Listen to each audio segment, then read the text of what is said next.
तो वेलकम है दोस्तों, नमस्कार है आप सभी का। देखिए आज एग्जाम हो चुका है साइकोलॉजी सेमेस्टर 2 मेजर पेपर का। और इसमें आपका जो सिलेबस था वह था psychology and its application.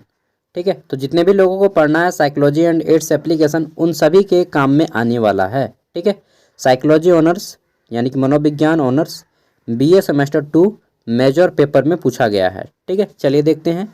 Ranchi university के लिए पूछा गया था, तो स्पेशली आपका रांची यूनिवर्सिटी और RU एंड NPU। बाकी अगर आप दूसरे यूनिवर्सिटी से हैं तो आपका सब्जेक्ट जो है मैच करना चाहिए। और सब्जेक्ट क्या है साइकोलॉजी में?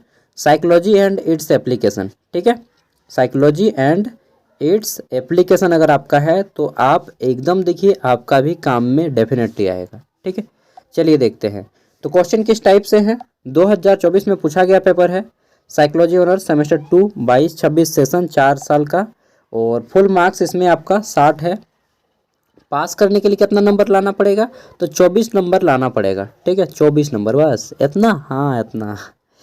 ठीक है, 24 या उससे ज़्यादा, 6 चौका 24 नहीं, 24 नंबर लाना पड़ेगा। और आपका जो 40 नंबर का होगा प्रैक्टिकल उसमें आपको लाना पड़ेगा 16 नंबर। ठीक है, कुल मिला के 40 नंबर हो जाएगा, पास कर जाएंगे। आगे देख लेते हैं। तो यहाँ पे आपके 1 मार्क्स वाले 5 क्वेश्चन हैं। तो चलिए हम लोग देखते हैं किस टाइप से क्वेश्चन आए हैं एग्जाम में। पहला है कि मनोविज्ञान एक है, क्या है, कैसा साइंस है? ठीक है, psychology is a social science. देखिए अब कहाँ पे है सोशल साइंस, तो हमारा C नंबर राइट आंसर हो जाएगा। Psychology is a social science. हमारा जो मनोविज्ञान है यह एक सामाजिक विज्ञान है। आप लोग BA कर रहे हैं तो कॉमन सेंस थोड़ा सा यूज कीजिएगा। ठीक है, हाँ अगर वहाँ पे मन का विज्ञान दिया होता तो हम लोग माइंड साइंस लगा देते हैं। ठीक है, स्टडी ऑफ माइंड। अगला है वह शब्द जो जीवन के पहले 2 सप्ताह के लिए उपयोग किया जाता है उसको क्या बोलते हैं? ठीक है, the term use for refer the first 2 week of life.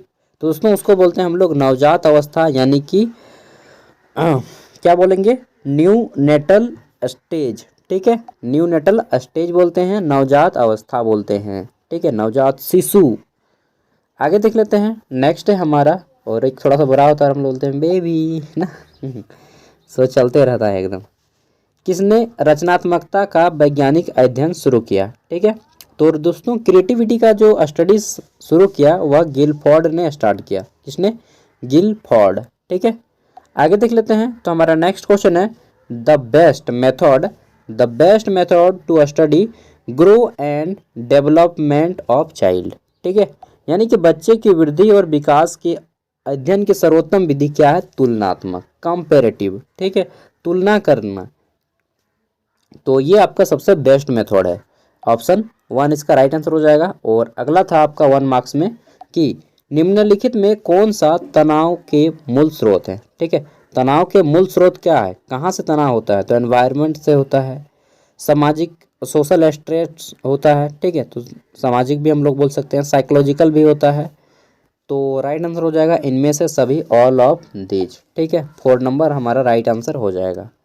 Next देख लेते हैं। तो हमारा क्वेश्चन है कि शॉर्ट आंसर टाइप में। ठीक है, इसमें 5 मार्क्स वाले 2 क्वेश्चन थे और इसका आंसर आपको एक खड़ा पन्ना का दोनों साइड यानी कि एटलीस्ट 100 to 150 वर्ड्स 200 वर्ड्स। ठीक है, जैसा आपकी लिखने की क्षमता है। मैं कहूँगा एक खड़ा पन्ना का दोनों साइड में किए हैं तो आपको 5 में 5 या 4 मार्क्स मिल जाएंगे। पहला है वैश्विक नैतिकता का अर्थ बताना था। ठीक है, मीनिंग ऑफ प्रोफेशनल एथिक्स। और दूसरा है योग का महत्व। ठीक है, इंपॉर्टेंस ऑफ योगा। तो दोनों ही बड़े इंटरेस्टिंग क्वेश्चन थे। योगा वाला तो और भी इंटरेस्टिंग, आप लोग बनाए होंगे जरूर। आगे देख लेते हैं। नेक्स्ट हमारा क्वेश्चन ग्रुप B, और यहाँ पे 15 मार्क्स वाले टोटल आपके 6 क्वेश्चन है जिसमें से 5 क्वेश्चन है जिसमें से किसी 4 को बनाना था। ठीक है, तो चलिए देख लेते हैं किस टाइप के क्वेश्चन हैं, और ताकि जितने भी लोग देने वाले हैं एग्जाम उन सभी के लिए हेल्प हो जाए। ठीक है, और आपके भी एग्जाम में क्वेश्चन इसी टाइप से आएंगे। हो सकता है कुछ क्वेश्चन डायरेक्टली पूछ लिए जाए, डायरेक्टली एकदम पूछ लिया जाएगा। ठीक है, कुछ क्वेश्चन, और लक अच्छा रहा तो पूरा का पूरा पेपर इसी तरह से छाप देगा।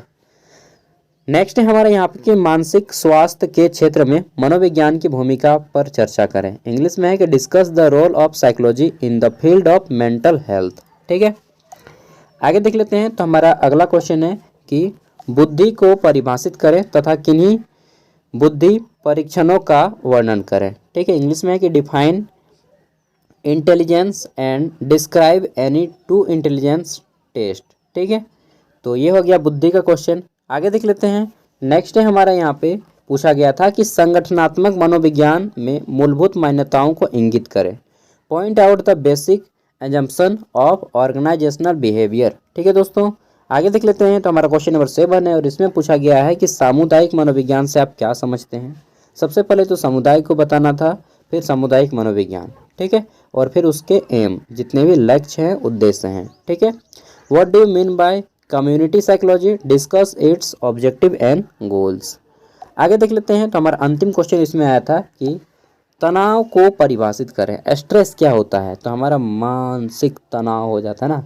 और तनाव के मुझे यहाँ पे याद आया कि गाली किसे कहते हैं। ठीक है, तो असीम क्षमता, मतलब क्या बोलते हैं कि असीम सुख की प्राप्ति होते हैं शब्दों का वो समूह जिससे, चलिए तनाव को परिभाषित करें। ठीक है, तनाव के सामना करने में विभिन्न उपायों को बताएं। जब हम तनाव हो जाते हैं तो क्या क्या उपाय हैं जिससे हम लोग दूर करें तनाव।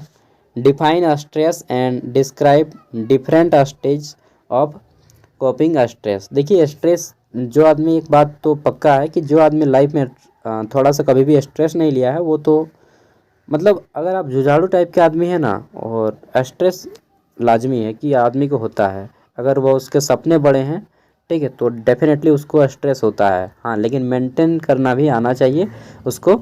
ठीक है, और आप भी अगर आप बड़े बड़े सपने देखते हैं, मेहनत करते हैं, जब वो सक्सेस नहीं होता है तो हमें स्ट्रेस होने लगता है, लेकिन हाँ उसको हैंडल करना आपको आना चाहिए। ठीक है, थैंक यू, मिलते हैं अगले वीडियो में। इसका पीडीएफ का लिंक मैं वीडियो का डिस्क्रिप्शन में दे रहा हूँ, वहाँ से आप इसका पीडीएफ भी डाउनलोड कर सकते हैं।